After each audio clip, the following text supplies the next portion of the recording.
বেলডাঙ্গাতে হবে কেন? যেখানে 75% মুসলিম বসবাস করে এখানে বাবরি মসজিদ করতে হবে কেন? বেলডাঙ্গা বাবরি মসজিদ সম্পর্কে বললে আমাকে মারবে, বলবো না। বেলডাঙ্গা বাবরি মসজিদ নিয়ে বলে দিয়েছি কালকে, কি বললাম বুঝলেন? জাতির উদ্দেশ্যে, জাতির উদ্দেশ্যে যদি বলতে চান তাহলে আমি বলবো জাতির উদ্দেশ্যে ওটা করার প্রয়োজন নেই। জাতির উদ্দেশ্যে শিক্ষা প্রতিষ্ঠান হোক, হসপিটাল হোক। বেলডাঙ্গার একজন মহিলা প্রেগনেন্ট, একজন মহিলাকে অপারেশন করতে হবে, তাকে বেলডাঙ্গা হসপিটাল নিয়ে গেলে বলবে বহরমপুর নিয়ে যাও, না কলকাতায়। ভালো করে বুঝবেন, বেলডাঙ্গাতে এইটার দরকার, আগে একটা বড় হসপিটাল হোক। আর আমার বক্তব্য হচ্ছে বাবরি মসজিদ যদি হয় তা বেলডাঙ্গাতে হবে কেন? যেখানে 75% মুসলিম বসবাস করে এখানে বাবরি মসজিদ করতে হবে কেন? বাবরি মসজিদ যদি করো তাহলে শিলিগুড়িতে গিয়ে করো, দেখি কেমন। শিলিগুড়িতে গিয়ে করো। এইখানে 70% মুসলিম বলে এদেরকে নিয়ে ফুটবলের মতো লাড়াচাড়া করা হচ্ছে। যেখানে 2% মুসলিম, তারা কি করবে? মুর্শিদাবাদের 70% 60% মানুষ পরিযায়ী শ্রমিক, তারা বিদেশে কাজ করে, বাইরে ঘাটে কাজ করে। এখানে যখনই বাবরি মসজিদ হবে তারা অন্য ধর্মের মানুষদের ঠিকাদারি করে, তাদের পাছার চামড়া তুলে দেবে মুর্শিদাবাদ নাম শুনলে। তখন কে বাঁচাবে? কে বাঁচাবে তখন বলুন? অলরেডি শুরু হয়ে গেছে। এই যে বিজেপির একজন নেতা বহরমপুরে বলেছেন, আজকে বিবৃতি দিয়েছেন রাম মন্দির হবে। কাটরা মসজিদ আমরা ঠেকাতে পেরেছি বলুন? কাটরা মসজিদের ইতিহাস আপনারা পড়েছেন, ঠেকানো গেছে না। বাবরি মসজিদ আমরা ঠেকাতে পেরেছি না। ওয়াকফ সম্পত্তি আন্দোলন করে রাস্তা অবরোধ করে ঠেকাতে পেরেছি? পারিনি। সরকারের বিরোধিতা করে প্রকাশ্যভাবে কোনোদিন কোনো কাজে জয়লাভ করা সম্ভব নয়। যদি বলছেন তাহলে অন্যায়কে সাপোর্ট করবেন আপনি, আমি অন্যায়কে সাপোর্ট করি না। তবে একটা কথা বলছি, জাতিকে নিয়ে আবেগ নিয়ে খেলা করবেন না, জাতির আবেগকে নিয়ে খেলা করবেন না। বেলডাঙ্গাতে অজস্র মসজিদ পড়ে আছে যেখানে ফজরে 3 জন নামাজি। পৃথিবীতে 3টে মসজিদে নামাজ পড়লে নেকি বেশি হয়, 3টে মসজিদে। কাবাতে নামাজ পড়লে নেকি বেশি হয় 2 রেকাতে 1 লক্ষ রেকাত। মসজিদে নববীতে নেকি বেশি হয়, মসজিদে আকসাতে নেকি বেশি হয়। আর পৃথিবীর কোন মসজিদে নামাজ পড়লে নেকি বেশি হয় না। কোন মসজিদে নামাজ পড়লে, বাবরি মসজিদে নামাজ পড়লে যে নাকি, বেগুনবাড়ির টিনের মসজিদে একই নাকি, একই নাকি। তাহলে আমার জাতির জন্য যেটা উপকার, আমার জাতির যেটা কল্যাণ হবে সেটা করতে হবে। 5 মিনিটের ইবাদত জন্য অনেক অজস্র মসজিদ পড়ে আছে এখানে, অজস্র মসজিদ পড়ে নেই। এমন একটা স্কুল তৈরি করা হোক যেখানে ডাক্তার জাকির নায়েকের মতো ছাত্র বার হবে। আমাদের মেয়েরা আজকে বোরকা পরে হিজাব পরে স্কুলে যেতে পারছে না, এরকম একটা উন্নত মানের পরিকাঠামোর স্কুল তৈরি করা হোক। ব্যাপারগুলো ভাববেন, আবেগে গা ভাসিয়ে চলবেন না। মাথায় রাখবেন, কাটরা মসজিদে অজস্র মুসলিমদের গর্দান কেটে গেছে। বাবরি মসজিদ ঠেকাতে গিয়ে অজস্র মুসলিমদের গর্দান চলে গেছে। ভাববেন আপনারা যে আমরা বাবরি মসজিদ ঠেকাতে পারিনি।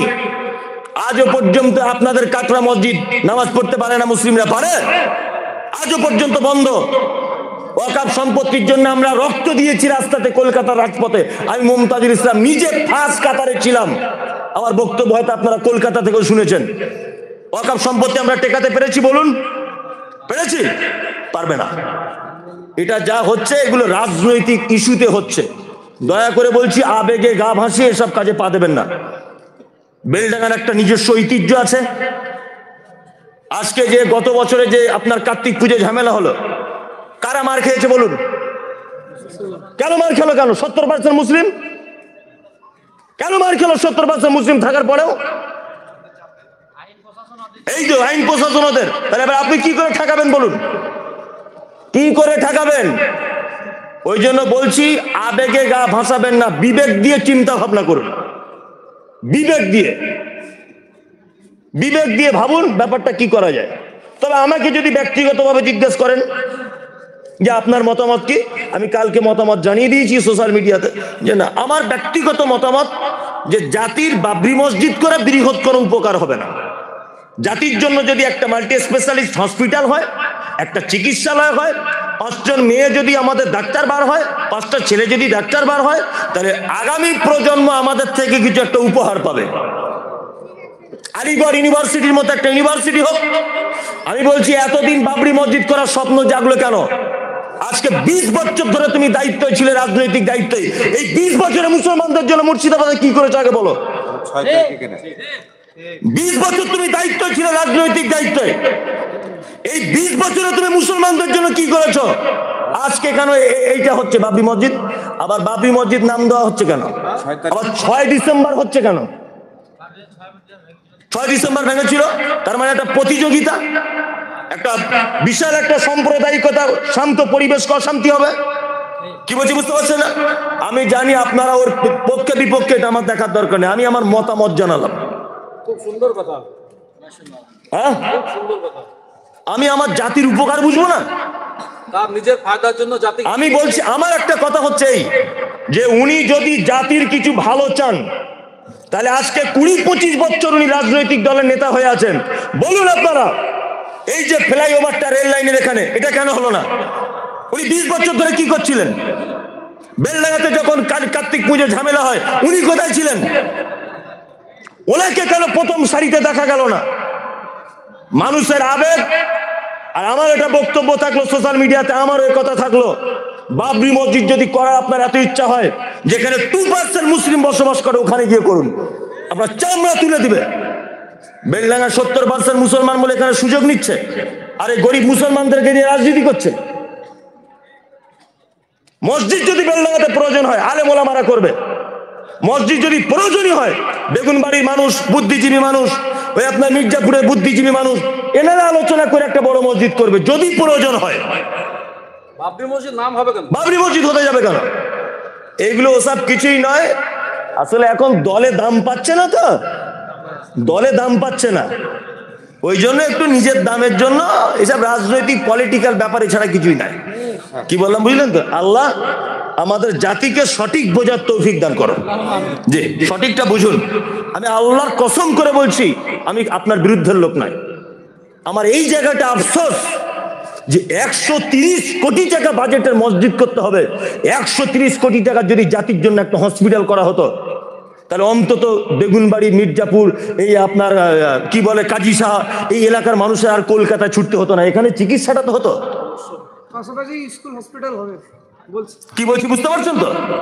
এবার একটা কথা বলি, যদি বলছেন মুসলিমদের জন্য আলামিন মিশন আছে, যান আপনার ছেলেকে আলামিন মিশনে ভর্তি করুন। আমি মমতাজুল ইসলাম ভ্যান চালক, আমার ছেলে মাধ্যমিকে 98% নাম্বার পেয়েছে। আমার ছেলেকে ভর্তি করতে গেলেও মিনিমাম 40 থেকে 50 হাজার টাকা অ্যাডমিশন ফি। কি করে আমি খরচা দেব? আপনি মিশনের কথা বলছেন যে মুসলিমদের তো এত মিশন আছে, যে কোনো মিশনে এখন ভর্তি ফি করতে যাবেন 20,000-25,000 টাকা ভর্তি ফি। আমি গরিব মানুষ, আমার ছেলের মেধা আছে, তারপরে আমি ভর্তি করতে পারছি না ওখানে। গরিব ছাত্রদের পড়াশোনার সুযোগ করার জন্য একটা ফ্রি স্কুল তৈরি করা হোক। যে সমস্ত ছাত্রদের মেধা রয়েছে, তারা ফ্রিতে যাদের চিকিৎসার চিকিৎসক হতে পারে, ফ্রিতে তারা ইঞ্জিনিয়ার হতে পারে, এই সুযোগ করে দেওয়ার অনুরোধ থাকলো। জি, মজলিস ভাঙার দোয়া বলে দিচ্ছি, আপনারা মজলিস ভাঙার দোয়া বলুন।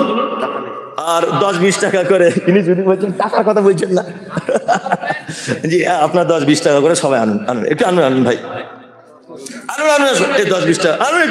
এ উঠতেও চাইছে না, বাড়িও যেতে চাইছে না, কঠিন ব্যাপার, কি আশ্চর্য ব্যাপার তো। আসুন সবাই 10-5 টাকা করে।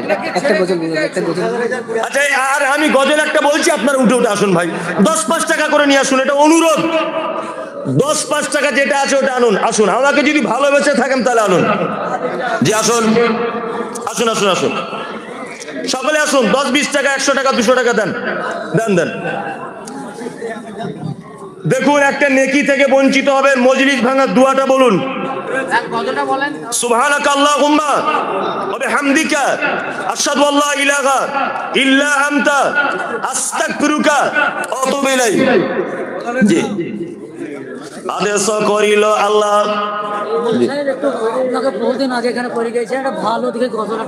এত গজল ভক্ত কেন আপনারা?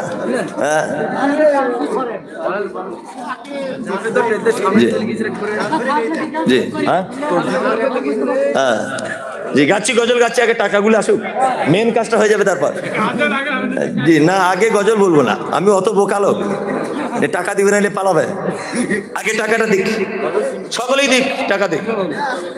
জি দেন দেন দেন, সকলেই দেন। জি জি, রাগ করো না বলছি আমি সনদি আমন, রাগ করো না বলছি আমি সনদি আমন। আর কেমন এতে মোদের ঘরে নারীর আগমন, যতই করো নামাজ রোজা দেখাও পরহেজগারি, বাজারেতে কিনলে শাড়ি সঙ্গে পাবো নারী। আসল নারী মা হাওয়া এলো দুনিয়াতে, ওই নারী হতে এত নারী হিসাব কে বা রাখে। বর্তমানে দেখি শুধু নারীর আমদানি, আর নারীর ফটোয় ব্যবসা চালায় হাজারো দোকানি। মৌলবী ও মাওলানার হাজি গাজী ভাই, বর্তমানে নারীর হাতে বাঁচার উপায় নাই। রেডিও টেলিভিশন আর সিনেমা হলে, আর দলে দলে যাচ্ছে পুরুষ নারী আছে বলে। দেশলাইটা হাতে নিয়ে ঠুকতে যাব কাঠি, ঠোকার আগে তার উপরে আছে নারীর পাটি। নববর্ষের দিনে দেখো হাজার দোকানদার, নববর্ষের দিনে দেখো হাজার দোকানদার, নারী মার্কা ফটো দিয়ে দিচ্ছে ক্যালেন্ডার। বাজারেতে চা বিস্কুট আনবে সবাই কিনে, সেটাই দেখো নারীর ফটো বিস্কুটের ওই টিনে। আলকাতরা টিনে দেখো নারীর ফটো আছে, আর বেশি দামে আলকাতরা বিক্রি হবে বলে। পানের সঙ্গে জর্দা খাই 300 পাতির কোটো, সেটাই দেখো বাদানাইকো আছে নারীর ফটো। বাজারেতে চা বিস্কুট আনবে সবাই কিনে, সেটাই দেখো নারীর ফটো বিস্কুটের ওই টিনে। নিজের টাকায় সাবান কিনে ময়লা দূর করে, আর ময়লা দূর যেমন তেমন নারীর প্যারে পড়ে। ইফকো কিনুন, পটাশ কিনুন, রাসায়নিক সার, তার পরে দেখতে পাবে নারীর পিকচার। সাইকেলের ওই সামনের চাকায় মার্কেটের ওই নিচে, সাইকেলের ওই সামনের চাকায় মার্কেটের ওই নিচে, সেটাই দেখো বাদানাইকো নারীর ফটো আছে। তোর বউকে যায় না দেখা যায় না রাস্তাঘাটে, তোর বউকে যায় না দেখা যায় না রাস্তাঘাটে, ওই বউকে দেখবে সবাই ভোটের তালিকাতে। আসসালামু আলাইকুম ওয়া রাহমাতুল্লাহ।